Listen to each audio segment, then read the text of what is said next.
الحمد للہ رب العالمین والصلاة والسلام علی رسولہ الامین وعلی آلہ الطیبین واصحابہ الطاہرین وعلینا معہم اجمعین۔ اللہ تعالی ہم سب کو توفیق عطا کرے کہ ہم اپنی زبان سے وقولوا للناس حسنا کی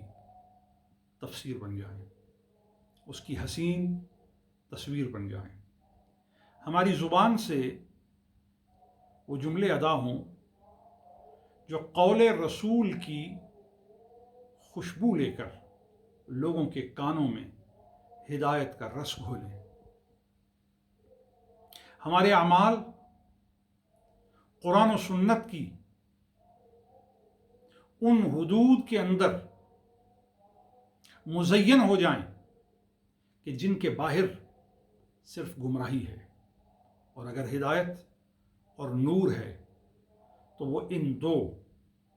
بندوں کے اندر ہے جس کو بند قرآن اور بند سنت رسول کہا جاتا ہے۔ یہ یوں سمجھ لیجئے کہ جیسے ایک صاف میٹھے کارآمد اور صالح پانی سے بھرپور دریا کے دو دھارے ہوتے ہیں، اور ان دو دھاروں کے اندر ہی دریا کا پانی بہتا ہے، تو ہدایت کو ایک پانی سمجھیے، آپ بخشش کو ایک پانی سمجھیے، استقامت خیر کو پانی سمجھیے، تعاون علی الخیر کو ایک پانی سمجھیے جس کا ایک کنارہ آیات قرآنی سے آراستہ ہے، جس کا دوسرا کنارہ حدیث و سنت رسول سے آباد اور شاد ہے، جو ان دو کناروں کے اندر اپنی زندگی کو ترکیب دیتا ہے، اس کی زندگی سے نفس اور شیطان کا غلبہ ختم ہو جاتا ہے۔ وہ قرآن پڑھتا ہے تو مجادلہ کے لیے نہیں، وہ حدیث میں نظر کرتا ہے تو لوگوں کے اوپر اپنے تغلب اور تفوق کے لیے نہیں کہ میں سپیریارٹی چاہتا ہوں، وہ اس لیے حدیث نہیں پڑھتا کہ میں اپنی سپریمیسی کو قائم کرنا چاہتا ہوں، نہیں، وہ یہ چاہتا ہے کہ میں خود اللہ کے قریب ہوں اور مجھے ایسا قرب ملے کہ جو میرے قریب ہو وہ بھی اللہ کے قریب ہو جائے، وہ بھی حضور سے محبت کرنے لگ جائے، وہ بھی ہدایت والا ہو جائے، وہ بھی تاریکیوں سے نکل جائے، وہ بھی جہالتوں سے دور ہو جائے، وہ بھی عصبیت سے دور ہو جائے۔ عصبیت کیا ہے؟ عصبیت وہ بیماری ہے جو دل کے اندر قبول حق کو پیدا نہیں ہونے دیتی، جو سچائی کو دل میں راہ نہیں بنانے دیتی، جو آنکھوں کو درست منظر نہیں دیکھنے دیتی۔ گویا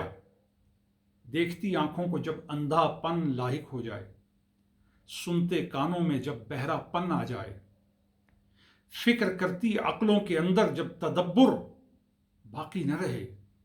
دھڑکتے دلوں کے اندر اطمینان اور محبت اور سچائی اپنی جڑ نہ پکڑنے دے، تو سمجھ لیجئے یہ عصبیت ہے۔ اور وہ عصبیت جو حقوق الہی میں ہو، وہ عصبیت جو حقوق نبوی میں ہو، وہ عصبیت جو حقوق ملت اسلامیہ میں ہو، اللہ اکبر، وہ کتنی خوفناک ہوگی، وہ کتنی خطرناک ہوگی، وہ کتنی مہیب ہوگی، اس کے نتائج کتنے خوفناک ہوں گے۔ آئیے ابھی وقت ہے کہ ہم ہر برائی سے توبہ کر کے اپنے آپ کو اللہ کا سچا بندہ بنائیں، حضور کا سچا امتی بنائیں، اور طریقہ صادقہ کی طرف متوجہ ہو جائیں، سنت کو اس طرح اختیار کریں کہ دل میں حضور کی جلوہ گری ہو اور زبان پر قرآن و سنت کی مٹھاس ہو، جس سے ہم بات کریں، جس سے ہم سلوک کریں، وہ اللہ والا ہو جائے۔ یہی تو زندگی ہے اور یہی جینا ہی جینا ہے۔